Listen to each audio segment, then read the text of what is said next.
Now, I just made it to episode 6. What the hell is going on? Look at this. Oh my.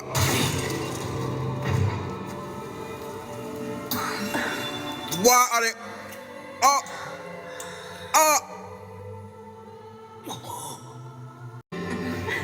What? See, this is what they was talking about in that book. What book? But anyway, I'm about to do my reaction from Hell's Paradise episode 1 through 10. Stay tuned. What kind of fan service show is this? Look at this. Look. What's... ないんだもん。これくらいの相手、今のうちに試しておきたくて。化け物にも忍術。Like, what's going on? What's... Okay, so I kind of have a hate-love relationship with Sagiri.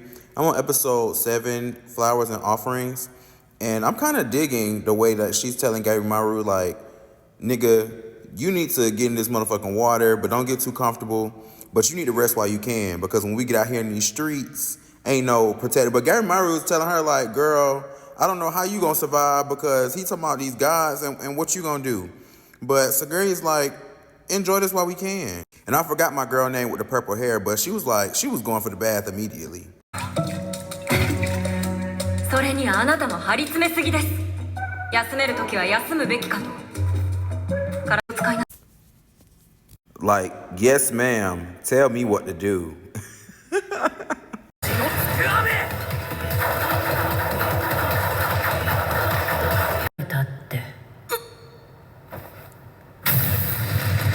Oh my gosh. So, RIP Tensen. But that has me questioning, like, are these guys, like, yes, they're immortal, but, like, can you kill them? Like, is everybody gonna die on the island? Like, what's going on? And now I'm on episode 9, so we're about to see, like, what's the tea? I think episode 9 is titled Gods and People. Yeah. You know, some animes are just cinematic AF. And look at this. You know the scene is about to go hard when the music starts playing. Look at this.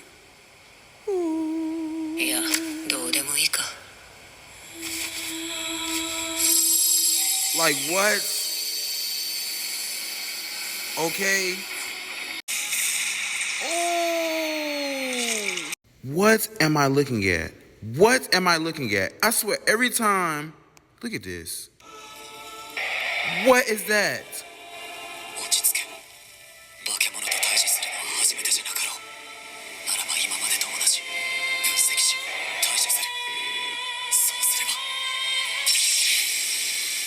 Every time I think something, I'm wrong.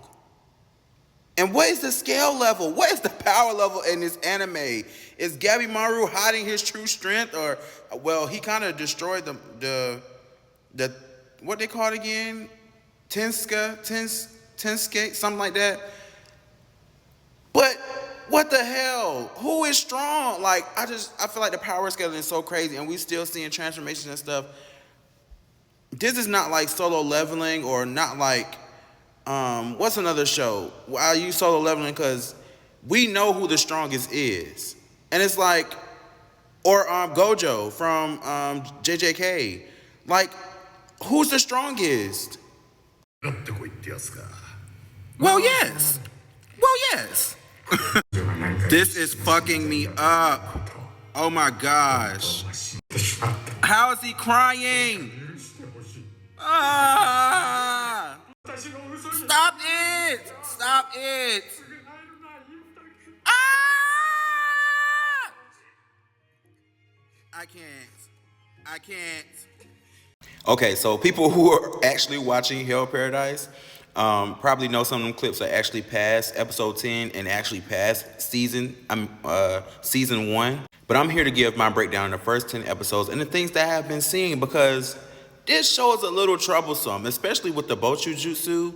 Like, y'all up here, but I get, like, in real life, like, I'm trying to separate ninjutsu and all these jutsus away from, like, regular life and sex, but I think that's the whole point of, like, Tao, you know?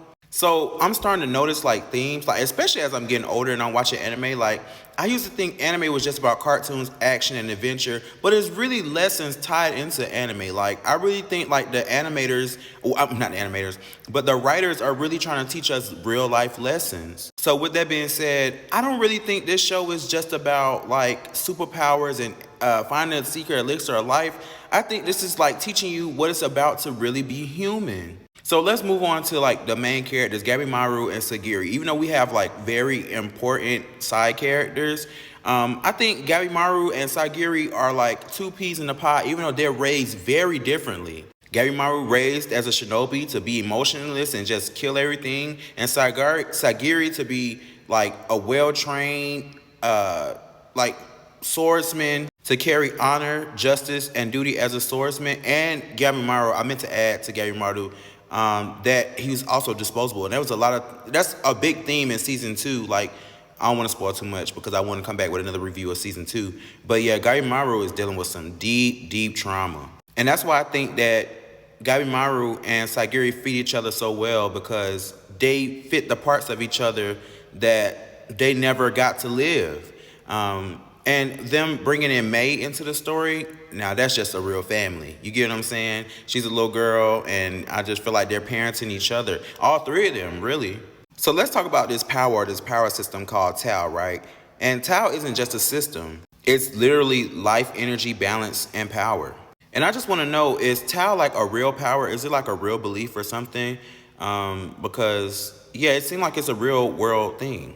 But the Tensen, like these magical beings, these monsters, they use it to like be the most powerful and immortal. But the truth is, like, they're really not immortal. They're broken, they're overpowered, and May proves that. She was created, used, and abused, and thrown away. And she was looked at as nothing more than a body, especially like the rest of these Tensen and these created monsters or whatnot on this island. She was literally just a pawn to be used by not only the Doshi, but the other Tension, even though she was like broken or not like a perfect being, you know? But she was just supposed to be used for Bochu Jutsu, which is really just grape, and they was gonna exploit her. First, I thought this show was just simple. I thought this was just a show of the survival of the fittest, and whoever found the elixir of life lives. But it turns out this show is so much more. Starting at the wood, I believe the gate or the castle, and then the Harai. So almost like a test of like enlightenment, you know, if you ask me. So it's like, after finding out all this information, it's like, is the elixir of life real? Especially when we find out about the tan. But something that I really love as this show progressed, and especially as I'm watching season 2 currently, like the characters have turned into one unit, like as a family, and I really enjoy that. Like even after loss, even after betrayal, like watch their own friends and family die and potential loved ones. Like I think one of the guys' name was Setsuno. That was one of the saddest deaths besides the father tree. But one thing that I really did like ponder, like when they fought the first Tensen, is like, is Gabimaru's wife really real? Like one of the side characters, no, I think her name is No Gariku or something like that.